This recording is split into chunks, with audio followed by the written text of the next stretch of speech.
komisiyo y'igihugu ishinzwe kurwanya jenoside ibahaye ikaze muri iri murika rigamije kwibuka jenoside yakorewe abatutsi ku nshuro ya 18. Insanganyamatsiko y'uyu mwaka iragira iti kwibuka jenoside yakorewe abatutsi, twigire ku mateka, twubake ejo hazaza. Uyu mwana yitwaga David, yakundaga gukina nk'abandi bana bose, by'umwihariko akaba yari afite inzozi zo kuzaba muganga abaye mukuru. Yahoranaga icyizere kugeza aho ijambo rye rya nyuma ryabaye kuvuga ngo Loni izadutabara. Loni yavugaga ariko ntiyigeze imutabara.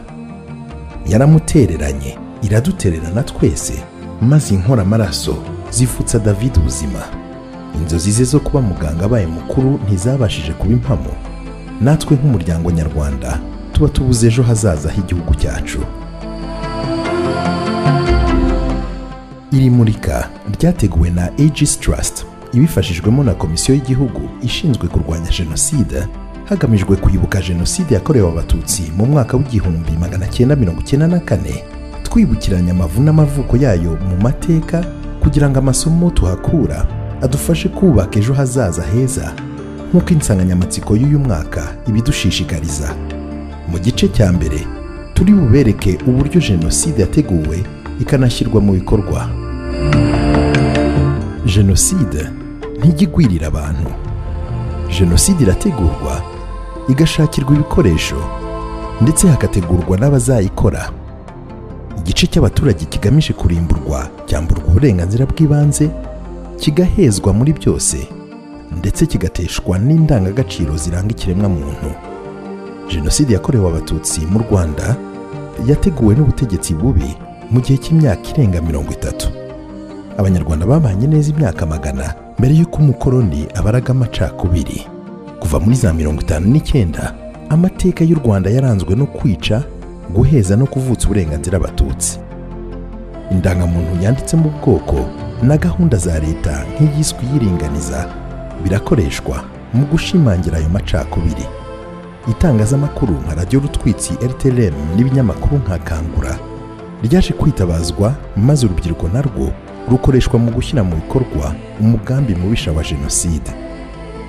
Mu mwaka w'igihumbi 1994, mu gihe cy'amezi 3 gusa, abatutsi barenga miliyoni bishwe rubozo, bamwe batemwe, abandi bajugunywa mu nzuzi, impinja zikubitwa ku biti, abagore bafatwa ku ngufu, n'ibindi byinshi umuntu atarondora.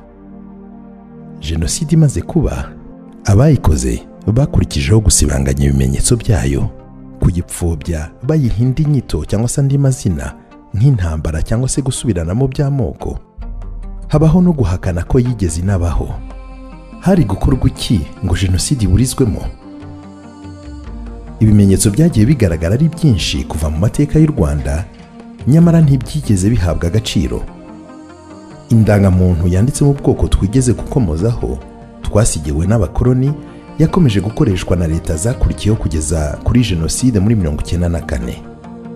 Muri 1993 naho General Dallaire wayoboraga misiyo ya Loni mu Rwanda MINUAR yaburiye amahanga yuko hari gutegurwa jenoside mu Rwanda, asaba uburenganzira bwo gutabara abatutsi bahigwaga, ntiyabyemererwa.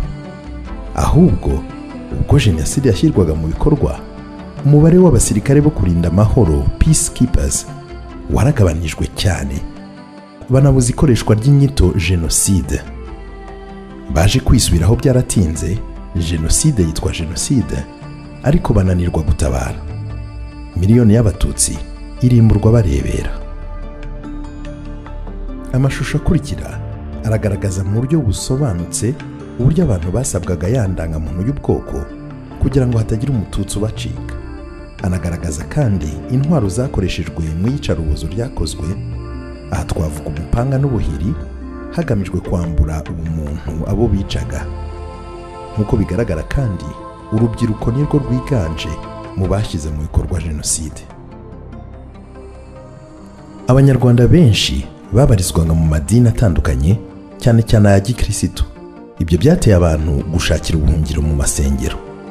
Abagize ubutwari bwo kubakira no kubahisha ni bake cyane mu bayobozi b'ayo madini. Abenshi bagize uruhare mu kubatanga ndetse no kubicisha. Aho umuntu yatanga urugero rw'igihe abantu 2,000 bahungiraga mu rusengero rwa Gatolika rw'Inyange mu gihe cya Jenoside. Padiri waho Atanazi Seromba agategeka ko barubasenyeraho hakoreshejwe tingatinga. Yaje gufatwa, ubu akaba afungiwe uruhare yagize muri Jenoside. Ntimuze kwibeshya ngo musige abana, mwica abana. Ayo magambo ateye ubwoba yarakoreshejwe cyane mu mwaka w'1994. Abana bahinduka ibitambo. Ibyo bigaragaza ko hari hagamijwe koko kurimbura ubwoko bw'Abatutsi kuva ku mizi. Aha ntitwakwibagirwa kuvuga ko hanakoreshejwe guca ibice by'umubiri, gufata ku ngufu abakobwa n'abagore b'Abatutsi, bakabikorerwa kenshi n'abagabo barwaye sida, hagamijwe kubica urw'agashinyaguro. Mu Rwanda rwose ariko hagiye hagaragara abagerageje kwirwanaho, aho twavuga cyane cyane mu Bisesero, aho ibihumbi bibarirwa muri za 50 bahuriye ku misozi ya Bisesero bakarwanisha inkoni, amabuye, imiheto ndetse n'amacumu, barwana n'abarwanisha imbunda nto n'izikomeye. Muri bake bashoboye kurokoka, bamwe bari kuri iyi foto mureba. Hanagaragaye ibikorwa by'ubutwari byo kurokora bicwaga. Hirya no hino mu gihugu, Abanyarwanda batahigwaga mu gihe cya Jenoside bagerageje guhisha no kwita ku bashakishwaga hepfo kubura ruguru. Ubutwari bwabo ntitwabura kubwishimira, kuko batubereye urugero rwiza rwo kubana nk'Abanyarwanda birenga imbibi z'ubwoko. Nyuma yo kubona yuko amahanga yiyemeje kurebera Jenoside yari yatangiye, ingabo za RPF arizo RPA zafashe iya mbere maze zirokora ibihumbi n'ibihumbi bahigwaga, zihagarika Jenoside. Ubutwari zahagaragaje ntitwabura kubushima nk'Abanyarwanda. Kubona abagirirwa nabi kandi ukaba umwe muri bo si ikintu cyoroshye na gato. Gusa dufite inshingano zo gufasha abarokotse Jenoside mu bubabare bwabo batewe no kubura babo ndetse n'ibyabo ku maherere. Uko twibuka ni nako tugomba kwirinda guceceka. Gutanga amakuru ku byo wabonye ni uburyo bwo guhangana n'abapfobya ukuri kwa Jenoside.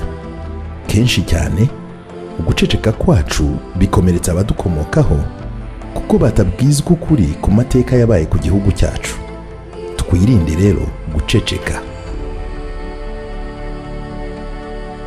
Kwibuka ni inshingano ya buri munyarwanda wese ndetse na buri muntu wese ku isi. Twibuka Jenoside kugira ngo duhe icyubahiro abayizize, duhesha agaciro abayirokotse ndetse n'igihugu cyacu. Umunyarwanda yagize ati, ibuye ryabonywe ntiriba rikisha isuka. Ibi bivuga ko mu rwego rwo gukumira ingengabitekerezo ya Jenoside, ukuri kugomba kugaragara. Kuko iyo umugambi mubisha wagaragaye, abantu ntibavuga ngo sinari mbizi cyangwa se ntibyabaye. Kubika no gufata neza ibimenyetso bya Jenoside bituma ukuri kujya ahagaragara. Ubutabera ni ngombwa mu rwego rwo guha uburenganzira abakorewe icyaha cya Jenoside. Gacaca yari ikwiye nyuma ya Jenoside kugira ngo twongere kubaka umuryango nyarwanda. Nubwo bahungabanijwe bikomeye n'ibyababayeho muri Jenoside, abacitse ku icumu bagerageza kwiyubaka no kwisubiza agaciro nk'abandi banyarwanda.